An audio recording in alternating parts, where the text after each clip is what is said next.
In the latest update, we're told this fire is still burning. This, of course, all began on Thursday afternoon. I'm going to show you the building to try and explain better about what the situation here is. So this fire has been smoldering between the wall of this low-rise building that connects to the higher tower here of this condo complex here in East York. Fire crews, they have been breaking into the walls, trying to get an eye on the fire, but they just can't get access to it. The fire chief says he has never seen something like this in his 30 years on the job, and he went on to explain what the challenges are. Have a listen.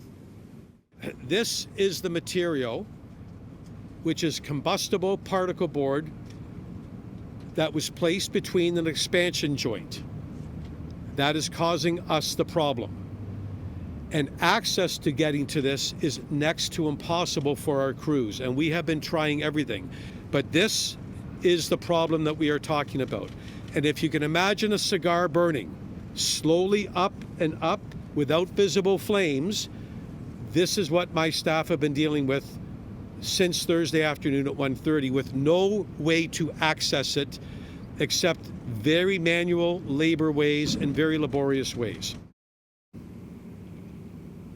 Now, about 300 people right now are receiving supports from the Red Cross. Many are staying in hotels. Others are staying with family. And, we're being told that these people need the essentials, and these supports are being extended until at least Thursday. But again, there's no timeline as to when people can return because this fire, is still burning. We did speak to one resident who was displaced. She actually lives right where that fire is burning, where those two walls connect. She kind of lives, along in that area. And she tells me her unit is one of many that has suffered significant damage. Have a listen. My unit is totally damaged because we're in the wall. Totally damaged. Everything garbage. It's too very, very hard time. It's very cold. They say I'm still too from my work last Thursday. Right. I never get anything. So you have no clothes, you have nothing? They gonna send us in Don Valley for EM, and then right away I go to the Walmart to buy extra clothes. So what Rose is experiencing is the same story for a lot of families who have been out of their units since Thursday, again with no timeline as to when they will return. We're being told that once the fire is out, a plan right now is being devised to get people back home as soon as possible. But this is a day-by-day situation. And of course, the scene here is still very active.